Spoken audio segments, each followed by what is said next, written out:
Un énorme merci aux samouraïs qui me soutiennent sur Tipeee. Dites-vous bien que sans vous, cette émission ne pourrait tout simplement pas exister. Ces dernières années, on a vu beaucoup de séries de manga arriver à leur terme. Et dans le même temps, beaucoup de suites à ces séries sont apparues. Ces extensions de manga sont même devenues un gros filon, avec le retour de licences célèbres comme Dragon Ball et son spin-off Dragon Ball Super. Je dois avouer que si dans un premier temps je fus très emballé par ces extensions, j'ai vite déchanté devant la qualité douteuse de certaines de ces productions. Mais heureusement, d'autres séries comme Boruto, auxquelles je ne croyais pas du tout, prouvent que bien maîtrisée, une extension peut enrichir et sublimer un univers. Ce rappel que suite n'est pas forcément synonyme de mauvais, c'est ce qui m'a poussé à réaliser cette vidéo. Aujourd'hui donc, je vous propose de s'intéresser aux mangas qui ont continué d'être exploités malgré leur fin, et aux différents types de suites qui existent. Il était temps de prendre une pause, les samouraïs. Il y a fort longtemps, dans une contrée lointaine, un guerrier samouraï.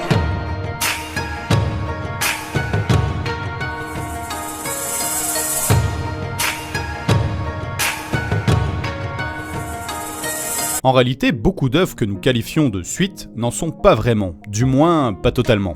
Nous allons justement nous intéresser aux différences entre un spin-off, un one-shot, une suite et un préquel.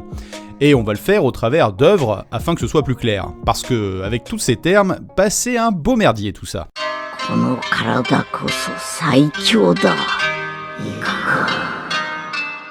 Le terme spin-off est un anglicisme pour désigner une série dérivée.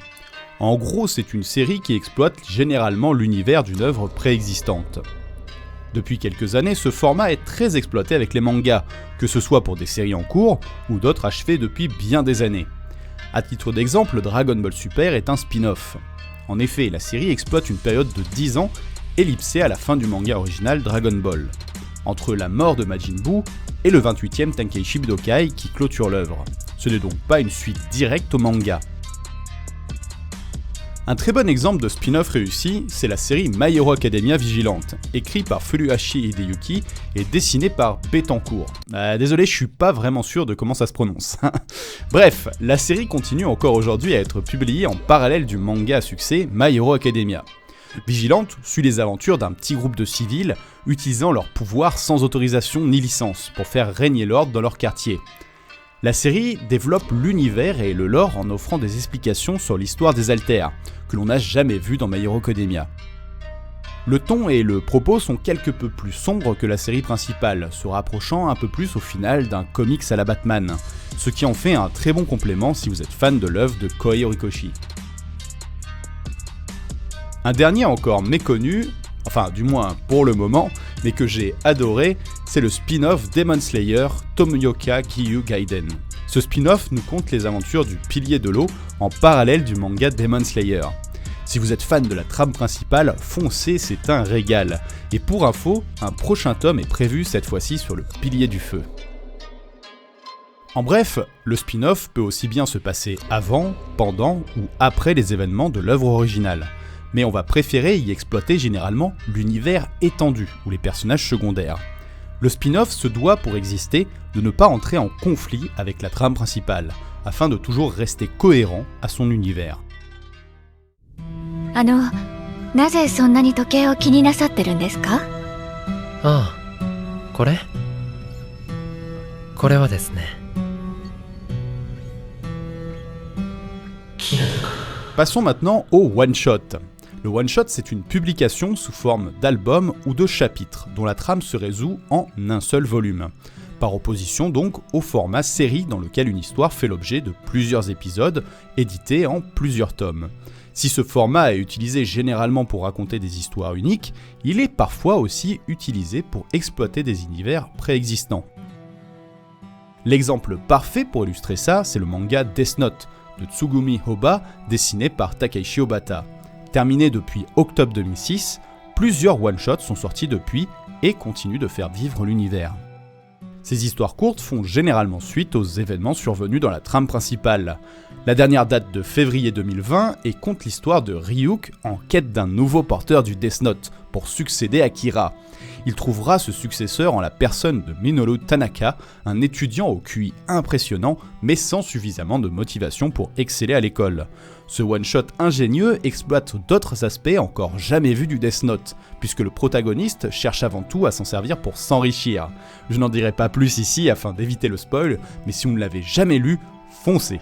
Ces petites histoires sont suffisamment bien écrites pour ne pas dénaturer l'œuvre originale, et c'est un vrai plaisir de renouer avec cet univers. Autre très bon exemple de one-shot, c'est le manga Jacko, le patrouilleur galactique, dessiné et écrit par le maître Akira Toriyama, qui nous conte cette fois les mésaventures de Jacko, un extraterrestre en mission qui se crache sur la Terre.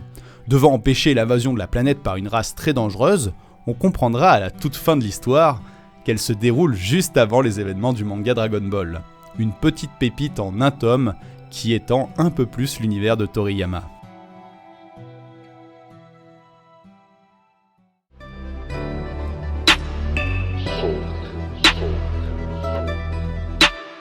Le meilleur exemple qui me vient quand on parle de suite réussie, c'est le manga Seinen GTO pour Great Teacher Onizuka de Toru Fujisawa, publié à partir de 1997. Ce manga fait suite aux événements du manga Young GTO, de son nom original Shonan Junai Gumi. Et là, si vous connaissez un peu l'œuvre, vous avez peut-être tiqué. Preuve de sa réussite, cette suite a rencontré un tel succès que pour beaucoup encore aujourd'hui, Young GTO en est une préquelle sortie après. Alors que c'est totalement faux, puisque Shonan Junai Gumi, rebaptisé plus tard Young GTO, a été publié de 1990 à 1996, et GTO, publié à partir de 97, en est la suite directe, puisque la série reprend avec le personnage principal, Heikichi Onizuka. Aujourd'hui donc, beaucoup connaissent le personnage d'Onizuka pour son rôle de professeur complètement barré, qui n'hésite pas à employer les grands moyens pour ramener ses élèves dans le droit chemin. Et je trouve ça fascinant de voir à quel point si une suite est réussie, elle peut totalement éclipser la série originale. Enfin, plus tôt, on a parlé de préquelle. Une préquelle, c'est une œuvre dont l'histoire précède celle d'une œuvre antérieurement créée. Par exemple, pour rester dans l'univers de GTO, en juin 1997, Toru Fujisawa publie Bad Company, une préquelle donc cette fois-ci de Young GTO, qui raconte ainsi comment Ryoji a fait la connaissance d'Eikichi et comment ils ont fini par devenir amis. Beaucoup d'autres séries, comme par exemple Shaman King, Senseiya, Yu-Gi-Oh! Ont connu à la fois des préquelles et des suites, mais peu ont rencontré un succès aussi grand que l'œuvre originale, comme ce fut le cas pour GTO.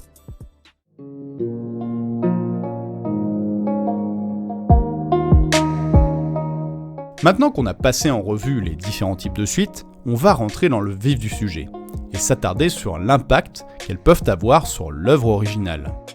Quand on voit les dérives qui existent pour certaines séries et la baisse fulgurante de qualité, on est en droit de se poser la question, est-ce que ça en vaut vraiment la peine ? Pour reprendre l'exemple de Dragon Ball Super, j'admets que de voir certaines critiques réduire Dragon Ball à une banale histoire de power-up et une bande aux cheveux rouges, bleus et maintenant roses, ça fait un peu chier.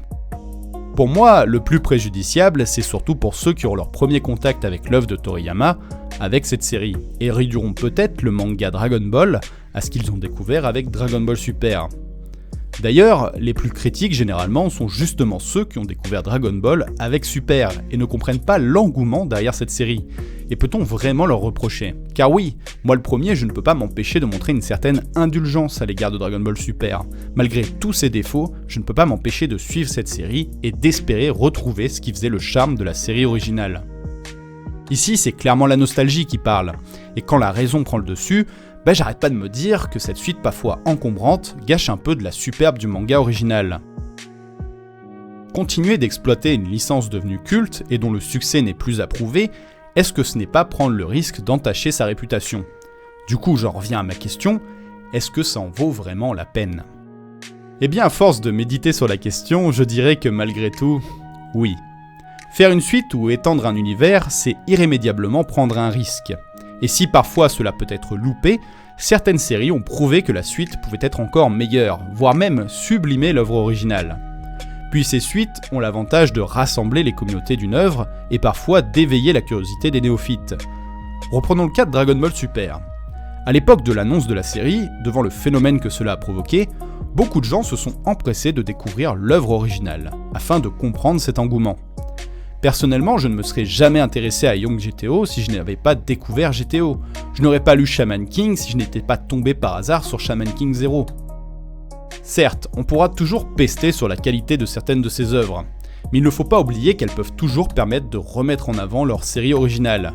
Il faut juste compter sur leur communauté pour faire la part des choses, et sur les néophytes pour avoir la curiosité de découvrir le support original, et ne pas s'arrêter à ce premier contact parfois douloureux avec une série.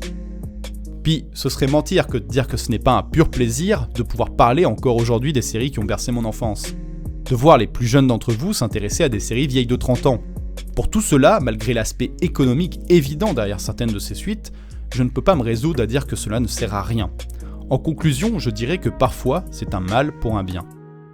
D'ailleurs, ce qui m'a poussé à faire cette vidéo, c'est bel et bien une suite qui, je trouve, gagne en qualité de chapitre en chapitre. Mais ça sera le sujet de l'épisode de vendredi prochain. D'ici là, n'hésitez pas à me dire si pour vous faire des suites de manga ça en vaut vraiment la peine. Et puis tiens d'ailleurs, c'est quoi pour vous une bonne suite de manga ? どうした？まだ僕は開始位置から動いてさえいないんだけど。